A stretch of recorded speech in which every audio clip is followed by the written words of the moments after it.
बहू की मदद। अरे बहू, जल्दी से तैयार हो जा, आज तेरी मामी सास का फोन आया था। कह रही थी कि वंदना का रिजल्ट बहुत अच्छा आया है, तो इसी उपलक्ष्य में छोटा सा आयोजन किया है।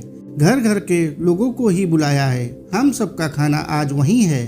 कह रही थी कि आप लोग जल्दी आ जाना और ललिता को तो जरूर ले आना। मैं तैयार हो रही हूँ, तू भी जल्दी से तैयार हो जा, अभी थोड़ी देर में ही निकलते हैं। अभी ललिता घर में थकी हारी घुसी थी कि सास मालती जी ने उत्साहित होते हुए कहा। सुनकर ललिता का मूड ऑफ हो गया।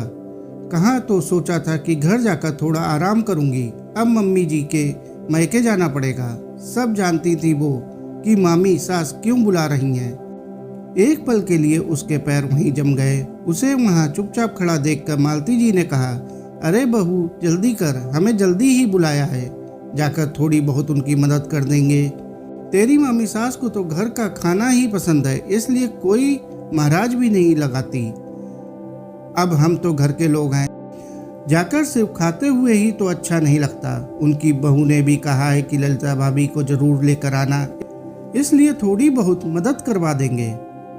मदद, ये शब्द हथौड़े की तरह ललिता के दिमाग पर लग रहे थे। मामी सास महाराज को क्यों नहीं लगाती, ये वो अच्छे से जानती थी।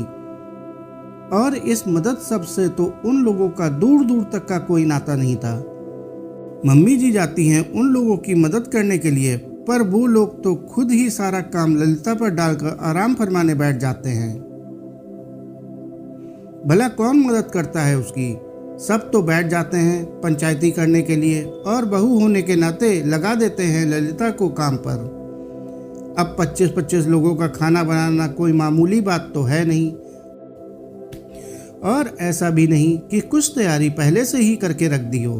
तैयारी के नाम पर सिर्फ सामान मंगा कर रख दिया जाता है और सब्जियां सुधार कर रख दी जाती हैं। वो भी सुधार के कहाँ रखी जाती हैं।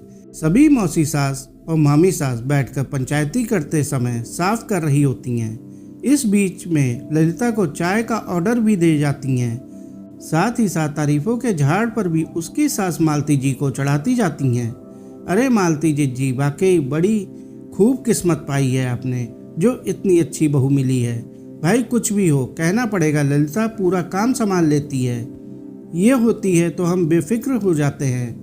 और देखो ना, सबको इसी के हाथ का खाना पसंद है, इसलिए सब्जी तक बनाने नहीं देते मुझे।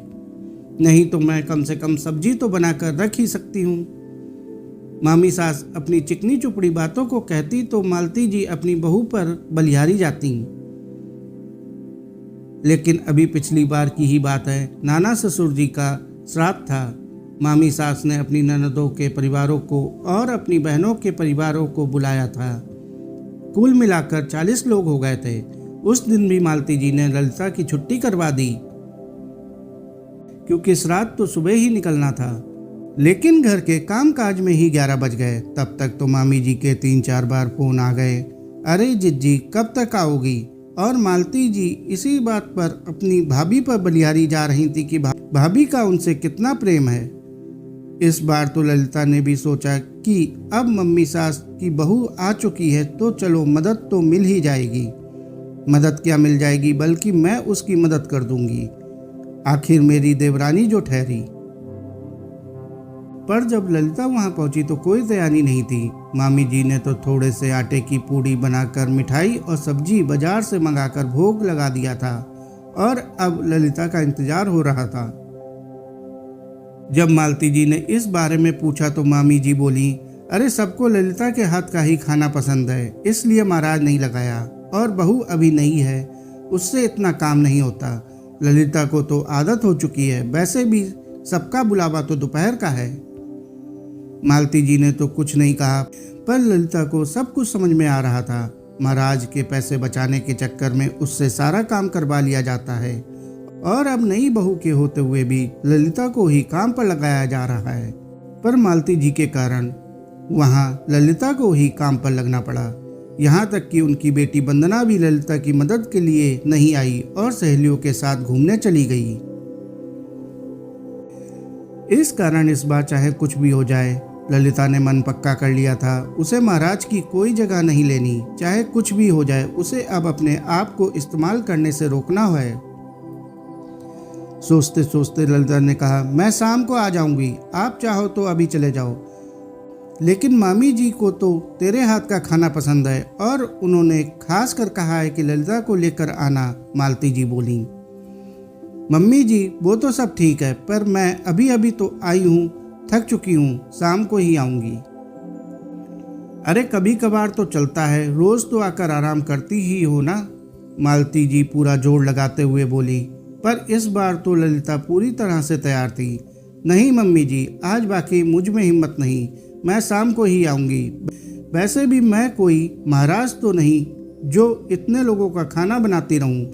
मामी जी की बहू अब तो थोड़ी बहुत पुरानी हो चुकी है, वो ये काम संभाल लेगी। आप चले जाइए, आपका मैका आपको ही मुबारक, कहकर ललिता अंदर कमरे में चली गई।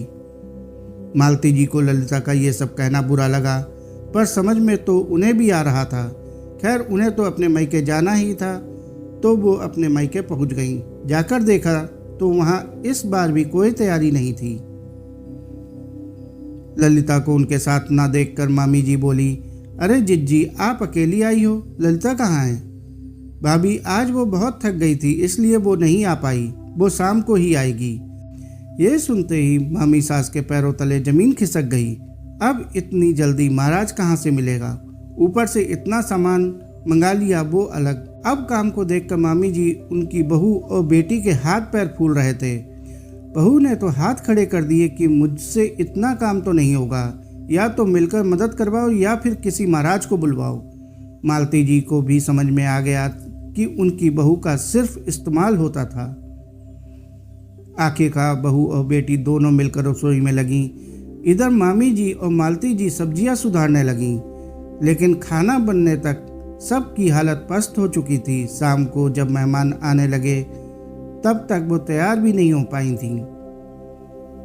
ललिता जब शाम को खाने के मौके पर पहुंची तो ना ही मामी जी और ना ही उनकी बहू और बेटी ने उससे ढंग से बात की, पर ललिता को फर्क नहीं पड़ा। उसने तो खाना खाया और वहां से रवाना हो गई। अब तो ललिता ने ऐसा ही हमेशा करने लगी तो मामी सास को समझ में भी आ गया कि अब ललिता बेवकूफ बनने वाली नहीं। अब धीरे धीरे मामी सास ने भी सिर्फ ननद नंदोई को बुलाना शुरू कर दिया। अब न पूरे परिवार को बुलावा होता था, और बुलावा हुआ भी तो महाराज काम करते थे।